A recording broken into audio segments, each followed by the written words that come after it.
Welcome to another episode of Stoke Meter.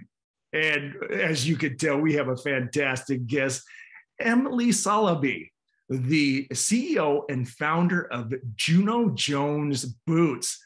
Now, what the heck are Juno Jones Boots? We're going to answer that and more as we get to know Emily. Emily, welcome to the show. I'm so excited to be here. I love your podcast. Well, it's been a joy to learn about you as well.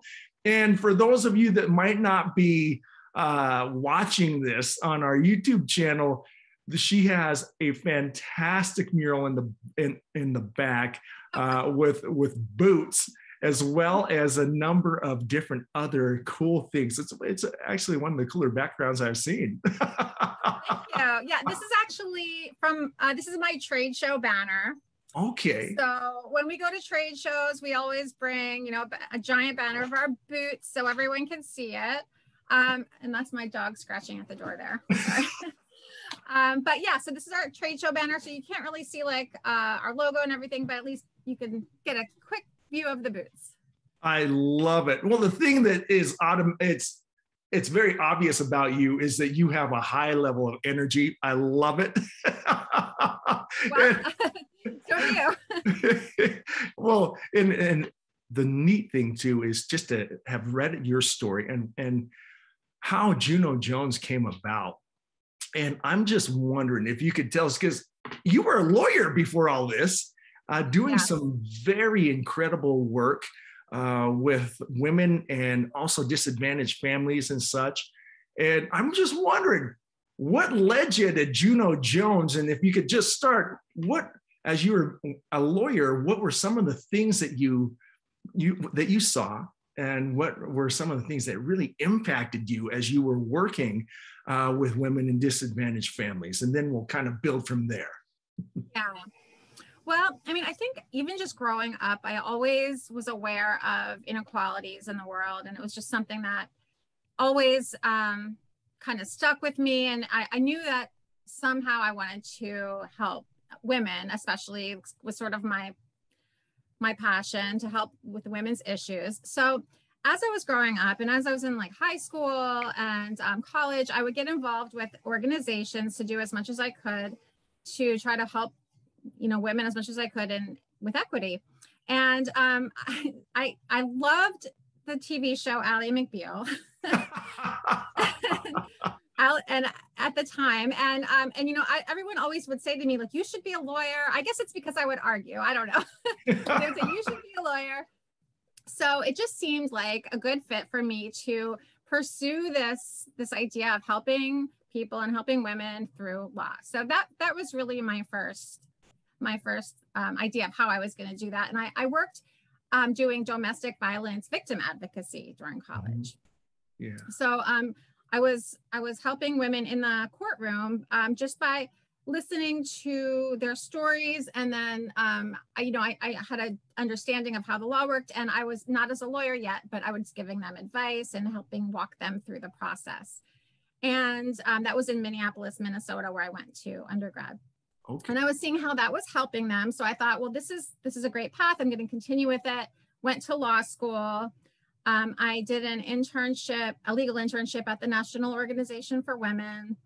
And then after law school, I went on to work for Legal Services, which is, Legal Services is like a free or state and grant funded legal program to help Indigenous peoples who can't necessarily afford their own legal counsel. So the state helps them out, or grants help them out. Right. So it's a nonprofit organization. So I did that for a while. And yeah, I mean, I really felt like I was, sorry about, do you hear the hammering? Nope. I'm in the city. I'm in Center City. It's crazy here. But so I think I don't know. I kind of lost track of what I was saying, but yeah, I just felt like it was a great opportunity to help women in that way. I was going to court. I was doing my arguing that everybody said I was so good at, which I don't know if I am, but I did enjoy it. I felt like I was helping people. And it was great. But I did see, like you said, I did see a lot of, you know, a lot of sad stories, a lot of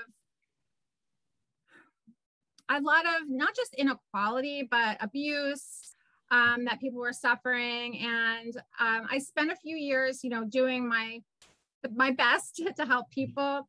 But I knew, like, for me, it probably wasn't going to be sustainable. It wasn't something I could really do for many, many years, because it was pulling on my, I guess, like, I don't know. I don't want to say like my happiness. I was still happy, but it was a big pull on me mentally. Yeah. So I thought, you know what? I have so many like things I want to do. Why don't I pursue something more creative? And so I decided to switch and go in that direction. I love it. I love it. Well, the thing is, to your point, it is lawyering. When I was in New York, met a lot of fantastic lawyers, and just a draining type of thing. And it's not that you're losing a purpose. It gets draining. But despite all the things that you're doing good, there's always something that's coming up, right? And it just knocks on you. And that's a hard thing. I admire you. I admire lawyers, people that can really do this type of job for an extended period of time, because it takes a lot out of you. And I guess, like, I feel like you are the type of person who you have like all these outlets, like wakeboarding, your podcast, and you can find all these other ways to like bring energy back into you. And I think that's really important. It is. And that's one thing that I have found, again, as I've read about everything that you've done, is I think you found those outlets. And it's not just shoes, right? What are some of the outlets that helped you to get centered so that you can really pursue what you're doing now? Well, I mean, I'm a mom, so I have kids. My kids right now they're 8 and 11. So really the past decade of my life and more that's really been my outlet. I've been focusing on them. So when people say, what are your hobbies? It's like, well, other than having a startup and, you know, running a transportation company, my kids, you know, they're really my focus in a lot of ways. So, and they are my creative outlet in so many ways. Okay. Now I'm gonna tag on that. I have 4 kids, and ranging from 17 all the way to twins that are 12. And some of the stuff that they pull is absolutely hysterical. They can drive you nuts. I mean, I have no hair. Check this out. It's gone. I pulled it all. But that being said, there are some incredible epiphanies that I've had in relation to raising the kids and in partnering with my wife, that have been not only unreal outlets of relieving stress, but also incredible opportunities for growth. I'm just wondering if you could tell us, what are some of the things that you've learned as you've balanced that, being a mom, and how that might have influenced you in the things that you're doing in your business today? Yeah, so much. I mean, so many things. It's hard to pinpoint, but I mean, I'd say like I said, I've always been interested in like equality and justice. But when I had a boy, right? So my boy is my older one. And I raised him to be a feminist, you know, to treat everyone equally and to be aware of injustices and do his part.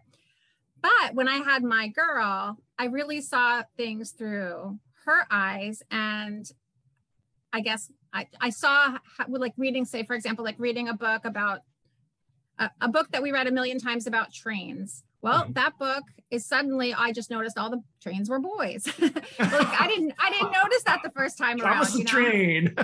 Yeah. So like things like that. So it just, I want to make the world a friendlier place and a more equal place for my daughter. I want her to grow up and know that she can do any job. She could, there's no limits on her. You know, she can be a train engineer. She can be an architect. These are the things that I don't know. These are the things that like, I think my children really allowed me to see more clearly. And my whole purpose is making things better for them as they get older. And I think Sure. that's really where that comes in. Well, and what I love about it too is it's a great segue into the non-traditional workplaces. And so again, I take it when I'm taking a look at any job, it's like, hey, you know, I'll do this. And the ironic thing is, I was in human resources for almost a quarter of a century. Oh. Wow, when you put it that way.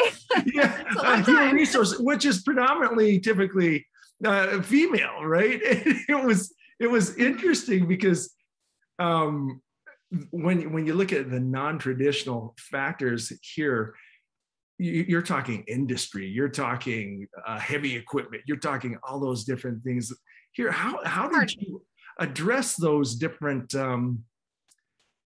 they weren't issues, but how'd you break into that, and how do you continue to help individuals break into that and not essentially burst the stereotypes? So and I'll give you, for instance, I've competed in martial arts, I've competed in all kinds of various sports and such. And I remember the first time that there was twice, and I might have told this story on our podcast already, but I was playing basketball one time and I was getting schooled by this woman, absolutely destroyed. The team was getting ticked off because I could not keep up with this person.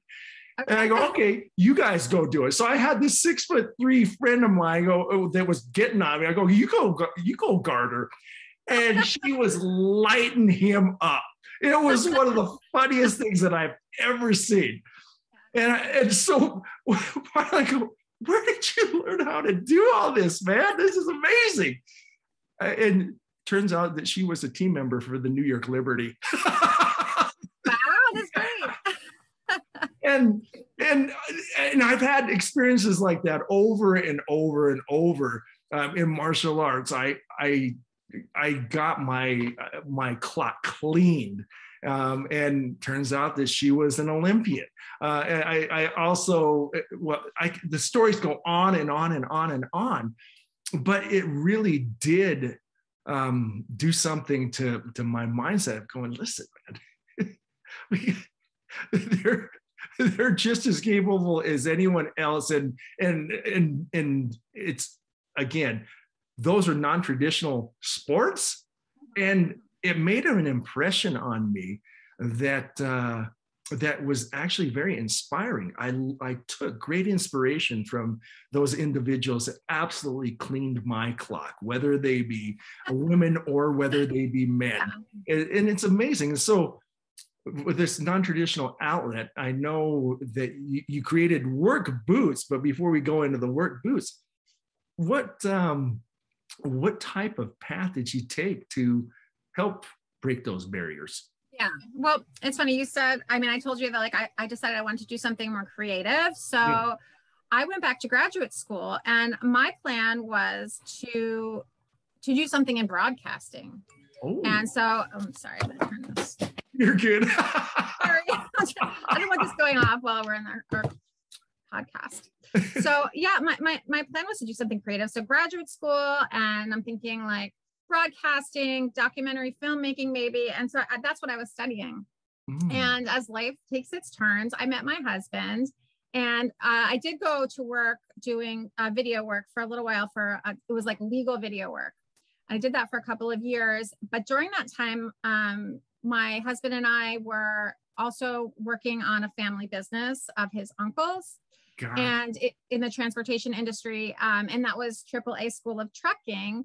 So we ended up going to work, learning that business, and because his uncle wanted to retire and didn't have anyone to take over the business, so we decided to learn the business and buy it from him. So that's how I got into the transportation side of things. So I'm like around the heavy equipment and the big rigs and all that stuff. And it was new to me. I mean, I came from, where I had to wear a skirt suit. and during the time that I was a lawyer, in Philadelphia, they made you wear a skirt suit. So I couldn't even wear pants. So like I went from that to, to being out with the trucks. I love it. I love it. And so one of my, actually my sister's boyfriend is a truck driver. He's a semi truck driver. And you talk about some crazy stuff. It's and in the schools that he went to, how do you deal with road rage? How do you deal with all those different things there? And as he took my sister along on some of the deliveries, there were all kinds of things that she learned along the way. I'm just wondering, when you have someone that's coming in that's a non-traditional truck driver, what are you teaching them? I mean, you mean as a woman? Yeah. I mean, it's the same curriculum. I mean, we work with women in trucking. Uh-huh. So Women in Trucking is a nonprofit organization that exists there. Is that my pinging? I'm so sorry if it is. Nope, I can't hear anything. Oh, okay. Oh, good. Okay. So, but Women in Trucking, the whole reason they exist is to promote the trucking to women, because there is a shortage of truck drivers. Oh, yes. And, one of the ways we can solve this problem is by recruiting more women into the field. It can be a very lucrative job. It's good for, it's good for work stability, and women can do a great job at it. So we work with Women in Trucking to promote it, and also, just to let the women know that they have resources. They have people that they can go to that will understand where they're coming from, other women that they can talk to. I love it. Now, as a male, I'm just wondering, what would you tell a guy as more women coming into the workforce in non-traditional roles? What can I do to support them in their endeavors? It's easy to judge, right? And it's I've been under average my entire life. I'm shorter than the average height. My GPA was lower than most everyone. I'm probably only Asian guy that doesn't know math very well, but one of those things. You're above average in personality, though. Yeah. gotta make up as something. But what would you tell individuals as people are coming into these roles, as women are coming into these roles? What would I tell individuals? I'm sorry, let me rephrase. What would you? I knew the question, but then what would you do what would you recommend, or have me train me in welcoming non-traditional roles in non-traditional workers into these very typically male-dominated roles? So I think the first thing is just, treat them normally. Like, women don't want to be treated differently. Like, I think one of our least favorite things, I'm speaking for myself, but I think also I'm speaking for many other women. Yeah. We hate when people come around and say, oh, there's a lady present. Let's not curse. We can't curse. Let's not, we have to treat her like we're there too. We're working just like you. Yeah. We don't want to be treated any differently. So that's like the most maybe obvious thing. Sure. But I think like speaking up is really the big thing. As with anything, like when you see someone else treating a woman differently, or even there's no woman around, you're just hearing talk, like be the upstander. It's no different than kindergarten. Yeah. Be the upstander, right? Like speak out. Don't let that kind of attitude prevail, because if you set an example, then people are gonna want to be more like you and do the same thing. I love that word, upstander. I've never ever heard that. You gave me something new for my vocabulary. Being an upstander. I learned it in my daughter's kindergarten. But it's great. So great. Well, thank you for, that was a tangent that I didn't think we were going to go on, but it's very important. Just a lot of the work that you do, and it inspired this boot company. I didn't realize that your great grandfather was a shoemaker, and That was pretty cool. And then you actually went down to, was it Mexico to learn the trade as well? Yeah. I can show you a picture. I don't know if I can turn it, but yeah. This is my great grandfather. I like it.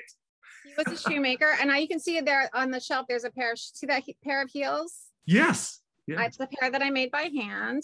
No way. Yeah. That's great. Yeah. That's great. My great grandfather was a shoemaker, and my great grandfather was my great grandfather's father. A shoemaker in Italy, but I love that just as a fun fact. It's not like it didn't stay in the family and then I continued it. It just, maybe it's in our DNA. I don't know. I love it. And well, actually, I won't ask what, because I know you looked at some of these work boots and they just look like, oh, I'm a caveman kind of guy. And hey, I've worn those utility boots, and they aren't very appealing in a number of different settings. And I look at that picture behind you, I go, those work boots I could wear with my my church pants almost.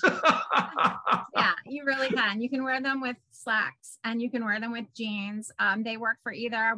I love it when people send me photos of themselves in our boots, and we get them in suits and they look great, and we get them with jeans and they look great. So it works. I love it. And where did you get your feedback? It's obvious that you started designing those boots because of a lack of really cool boots, especially for women.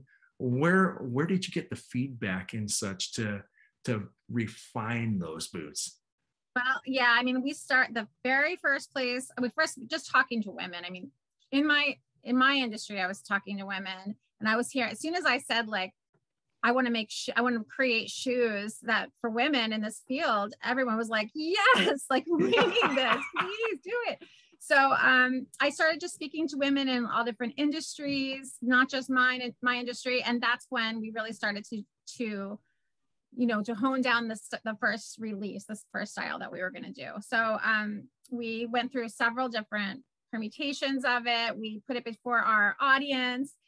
Our Facebook group, Hazard Girls, helped us a lot. We sent out the sketches everywhere and DMs on Instagram and all over the place. And people gave us feedback, and we spoke to just hundreds of people, and we figured out like the exact style that people wanted, and we created it. And then we had it tested, and we honed it some more until it was super comfortable. Super comfortable. And I want a pair. I hope you make a male pair like that. I want a pair, dadgummit. Well, at some point. Well, and another thing too, you brought that support system in where you're getting that feedback, but you did bring up something that I've also heard about, and that is the Hazard Girls podcast, or a Hazard Girls Facebook, but I know you have a podcast on that. I have not listened to one yet. I apologize, but I will. I just wonder, what does that cover? We're going to have Chris Anthony on, so you can listen to Chris Anthony's episode. Oh, watch out for that Chris Anthony girl. But what does it focus on? And especially, hopefully, some people go and actually listen to that podcast from here. But what are some of the things that you cover, and what are some of the fun things that you've learned from your guests or takeaways from your guests, and what's it look like in the future for it? I can't say enough good things about this podcast experience. I went to I got my master's in broadcasting. So I've always been interested in in doing podcasts and things like that, but I was really just focused on shoes. That was creating these shoes was my main focus, but then the pandemic hit, right? So everything changed. Our supply chains crashed to a halt. We knew the boots weren't getting produced. So I had about a year to, work on something else really while we were waiting for the boots to be produced. Because this is when right after our Kickstarter is when the pandemic hit, or right during it really. So Yeah, so I got this opportunity to do a podcast through Jacket Media Company. They do all kinds of podcasts on manufacturing and business. And I had been interviewed on one of their podcasts, and the producers thought that the topic that we were covering would be great for their audience. And they loved Hazard Girls. So they said, why don't you do a podcast, all about Hazard Girls and telling their stories? And like, of course, I did that because I would never, first of all, I wouldn't say no anytime to that, but I had all this time from the pandemic and everything. So I thought, this is great. We'll have a chance to tell all these women's stories. And I learned so much from them. It's just such a blessing. I can't even tell you. It's just the connections that I make, the stories that I hear, just like really, I just learned so much. It keeps me so in touch with really, like my purpose is to help promote and help promote women in non-traditional fields and to get them into non-traditional fields, but also like once they're in, like to get them to rise to the top. And this, I feel like this really helps me keep that focus and spread the word to more and more people. I love it. Is it too personal to ask what kind of stories have really inspired you from that podcast? Gosh, like there are so many, but I was talking to a woman, she's a mining engineer, and she was telling me all about this just, see, I'm a Gen Xer, I guess, right? So that's kind of my perspective. But so I learned from millennials and a lot of times in my podcast, like we interview people of all different ages, but when I was coming up in law, my advice I was given was learn how to play golf, learn about sports, because you need to talk basketball. You got to talk football with these guys. And, if somebody makes a joke you don't like, you have to be one of the guys. You got to laugh that off. So that's kind of how I came up. So when I speak to some of these millennials, I learn about they don't think like that anymore. And they're doing us a huge favor because they're changing the culture. And so I was talking to this one woman, and she was telling me about how it's really important to her that at work, when she's speaking to, when men try to hold these type of things, that they speak up and they tell each other to speak up. Right. And it's not like be one of the guys, you make that call, you just stop everything and say, oh, wait a minute, that's not acceptable. So I guess just learning, just learning from people who in a different position than me. Yes, I love that. And you're bringing in some other perspectives that we all have to be aware of, right? It's generational, it's gender, it's race, it's all these different things. And to your point, it's amazing the things that you learn from everybody. And that's what I love about the podcast, right? Is I am definitely the bigger benefactor in the interviews because of the things that I learned. And you continue. Absolutely. Right. And you reinforce that, because I just took that back. And now what do my kids, what are they teaching me? And they teach me every day something. It's amazing. That's so cool. I love it. And I keep that up. That podcast is going to continue to rock it. I know. I would never let that podcast go. It gives me life. And I love the opportunity of being able to spread all these women's stories to a wider audience. I love it. Love it. Love it. Love it. Love it. Well, I do have to ask you this. What's next for your brand? You're going to the different trade shows. You're going to all the different things like this. What do you have in store? What's the strategy next? Okay. Well, we launched on Zappos recently. Oh, so nice. That was about a month ago. So we're on Zappos now. Okay. And the cool thing about Zappos is that they will release new products as you continue. So we have several new boots coming out. We have 3 new colorways coming out and a new style coming out, which I'm really excited to reveal.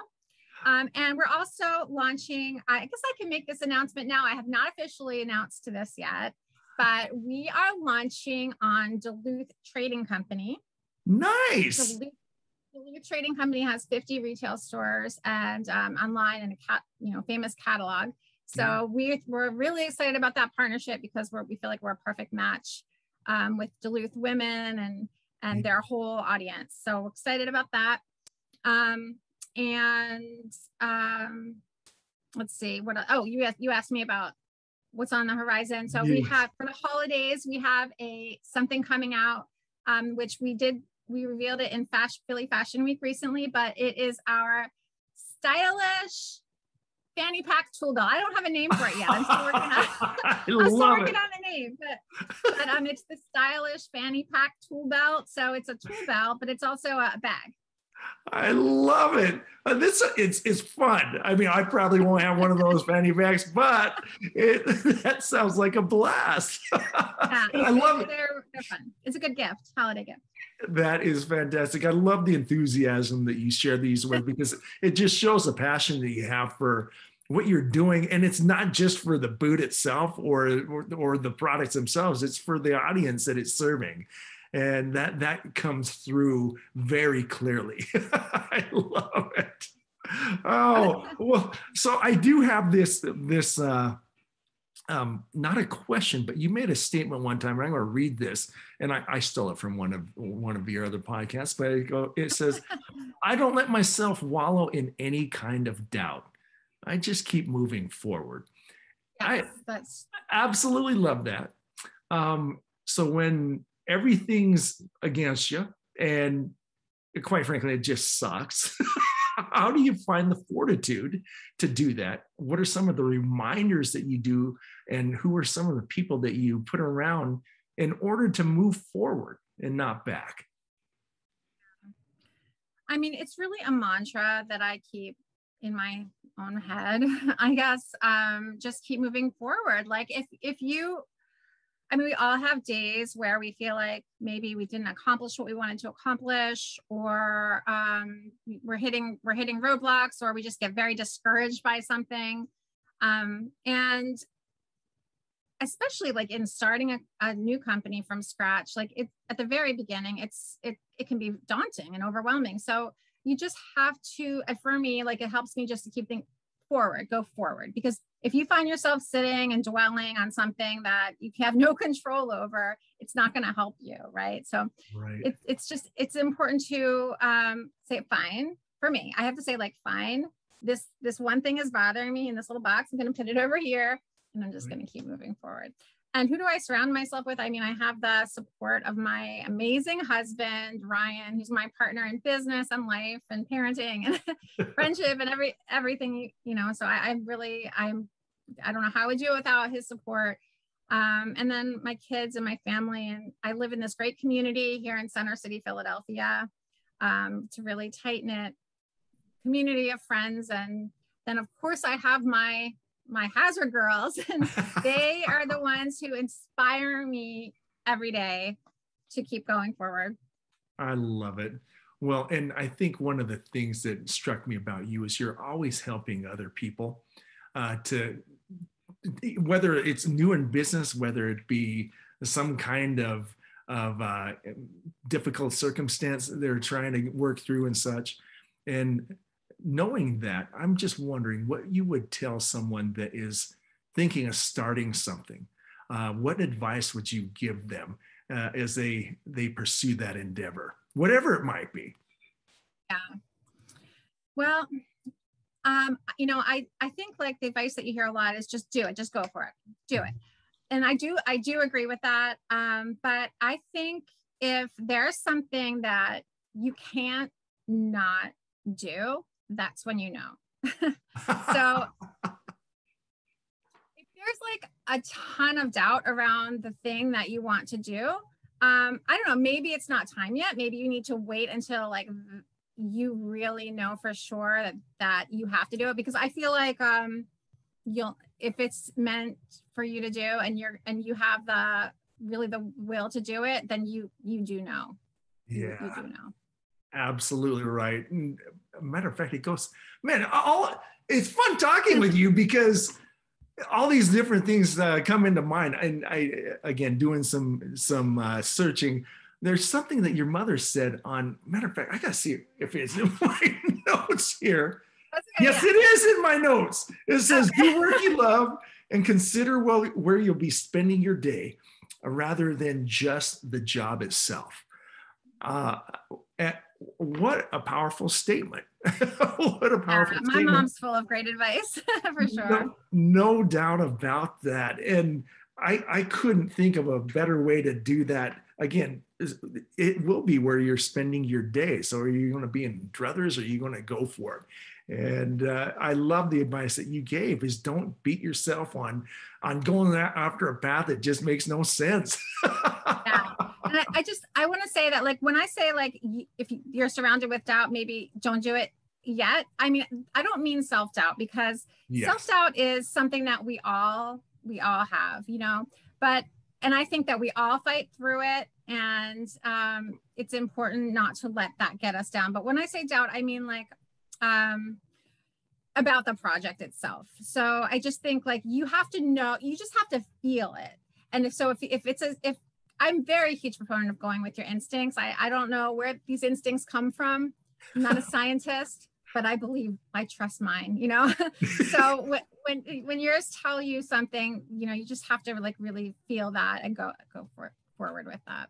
And one of the things that defines the different moves that you've made in your life is courageous. Instincts are great, but you had that fortitude and that courage to pursue it. And that's where, as I've seen where your path has taken you, from being a lawyer to starting your own company to a training program for heavy equipment drivers and such, because you followed that instinct and you had the courage to act on it, you have influenced a ton of people. And I appreciate that courage, because that's exactly what it took.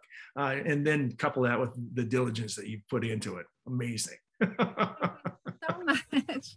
That really means a lot. That really does. No worries. And that's the joys of Google, right? I can find out everything. I think you know more about me than most people right now. I love it. I'm like, wow, and my mom said that? Oh, yeah. I love it. I love it.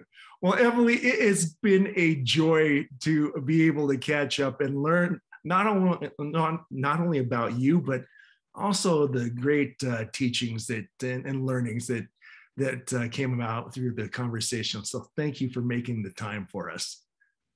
Thank you so much for having me. It's been really fun. You got it. And as we do with most, I hope you'll consider coming back. I'd love to. You got it. Perfect. All right. You have a good one, and we'll catch you on the next bounce.